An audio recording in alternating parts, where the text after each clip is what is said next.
Hello everybody and welcome back to Odin's movie vlog. I am the critic who is a cynic. Hope you're doing well, and today I've got something very interesting to show you. So I've decided to start transferring my reviews on Letterboxd, which I will still be posting up there, don't worry about that, but I've decided to start posting them over to Rotten Tomatoes because I, as a film critic, as a movie critic, would love to get my voice out there to more outlets, but also too because if I can get that coveted super reviewer tag, it might just help more common sense reviews get out there on to Rotten Tomatoes, and we obviously need a lot more of that since we've seen a lot of, nonsense coming out of Rotten Tomatoes recently. But anyway, what I noticed is that as I was putting my reviews on here, I tried putting my 2-star review for BlacKkKlansman on here, and something interesting happened. Now, I will say, this has happened only one time to me before, and it was when I was putting my review in for Black Panther. Even then, though it was like a 3-star review for Black Panther, the same exact thing happened. So I want to go ahead and just show you guys for yourself uncut footage, so that way you can make up your mind for yourself. So anyway, as you can see here, we have currently, this is the page, this is, all the reviews that I've put in so far, and as you can see, there's no extra page of reviews that's missing here. Let me just go ahead and just refresh it. Let me just refresh it for you guys. All right, so it's been refreshed, and still, you can see that there's something interesting, there's something missing. So as you see, it tells you how long you've put these reviews in. Well, it's been about maybe like 6 minutes or so since I put in the BlacKkKlansman review from the first time, and yet it's not showing up, and yet ones that were put in sooner than that actually are showing up. So let's just, maybe it was an error, maybe it was a mistake. This might be the, the third time that I'm actually trying to do this, but let's see what happens. So let's see if it doesn't pop up right away. Boom, BlacKkKlansman. So BlacKkKlansman, see, okay, wait a minute, my rating has not been saved here. Okay, that's interesting. All right, so I gave it 2 stars, and let me go ahead and just paste my review from Letterboxd. So let's see. Yep, that is there, and it is the same exact review that I have from my Letterboxd page, which is live there. Okay, post. Boom, review posted. Note that. I'll even press it one more time for you guys. Boom, review posted. Okay, so let's go back up to my profile.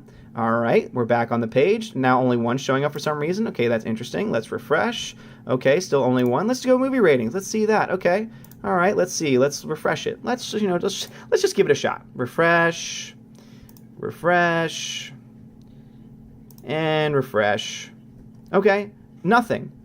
Oh, wait, what? Where's BlacKkKlansman? Okay, you know what? Let's try something else. Let's try one more thing. Okay, maybe it is just an honest mistake. Maybe it is. All right, Peppermint. Let's see, Peppermint, I gave it a 3-star review. I still stand by that. It's definitely one of the most underrated films of the year, no question about that. But let's just see what happens. Let us see how it handles that. So let's see, Peppermint, there it is. Sorry, it's hard to look at the camera at the same time. Ooh, this film got terrible reviews. Well, anyway, I'm going to put my 3-star review here. Okay, it says review posted, paste. Okay, there we go, post. Boom, review posted, and I'll do the same exact thing. Boom, review posted. Okay, all right, let's just go back to my little channel over here. In fact, let me hit refresh. Wait a minute. Did you see that? Wait, movie ratings. Okay, all right, it's not there because some reason you have to refresh. Oh, wait a minute, look at that. Peppermint, look at that, 0 minutes via Rotten Tomatoes, and yet look, it's showing up. But what's missing from here? Wait a minute. BlacKkKlansman is nowhere to be found.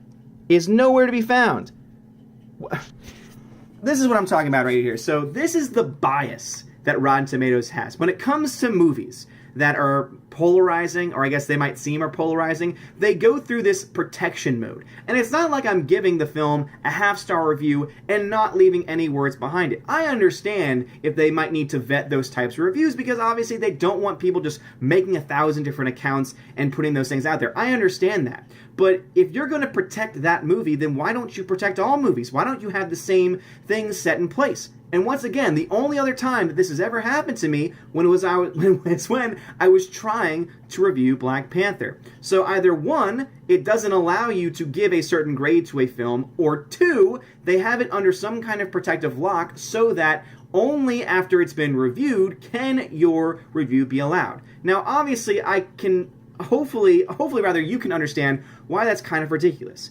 You're supposed to be a site that allows not only critics to post reviews, but also audiences as well, and yet you are censoring audiences from posting reviews. I'll even go ahead and just pull it up for you one more time just so that you can see. Nowhere in here do I have any offensive words. Nowhere in here do I have anything that should be flagged for any reason.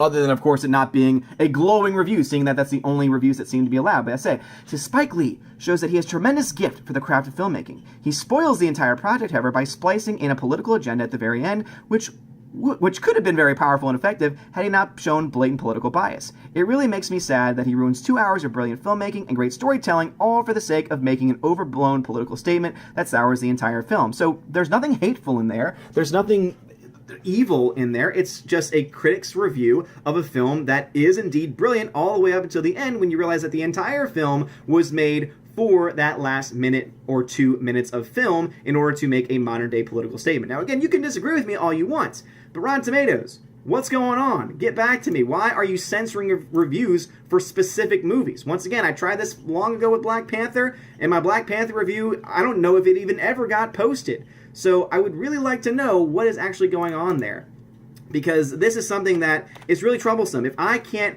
be honest, if I can't provide an honest review, and people are going to come to this site not just look at critics, but also see what audiences are saying, then it makes me kind of wonder, okay, so are you only allowing certain reviews onto your site? I'm going to actually go ahead and just go through it. I'm seeing some 3-star reviews, 3.5-star reviews. They're all from super reviewers. Let me go ahead and just see here. So 42 pages are listed here, and all of them are positive. There's a 2.5-star review from December 15th. Okay, so that one was allowed. Let's see. You know what's interesting? A 1-star review. Okay, so a 1-star review was allowed. 1.5-star. So it's not that they're not allowing bad reviews, but obviously what you saw just now is that they are obviously vetting reviews.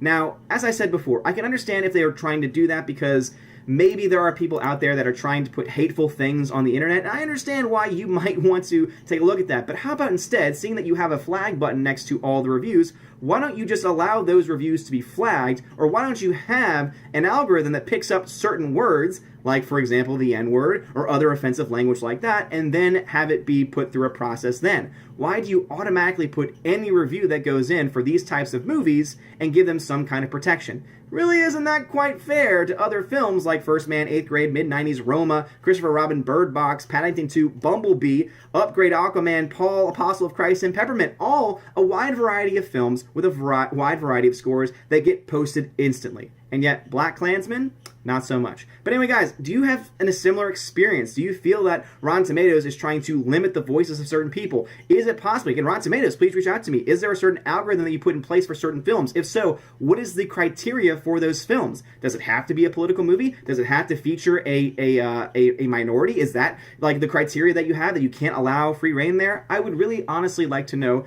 your thoughts on that, Rotten Tomatoes, and anyone else. Again, please let me know your thoughts in the comments below. If you like this video, smash that like button, give me a thumbs up, give me a subscribe. You're all amazing and beautiful people. This is, of course, on the Welcome to Asgard channel, because I have decided to make this a channel where I do any kind of vlog type videos, and this is one that I hope gets a lot of traction, because it is, I think, a big issue if you're going to censor voices, or at the very least limit the voices that can be heard when talking about a variety of different films. Just because the film happens to feature a diverse cast, doesn't mean that it should be free from criticism. That's just my thought. Anyway, guys, have a great day, and as always, God bless.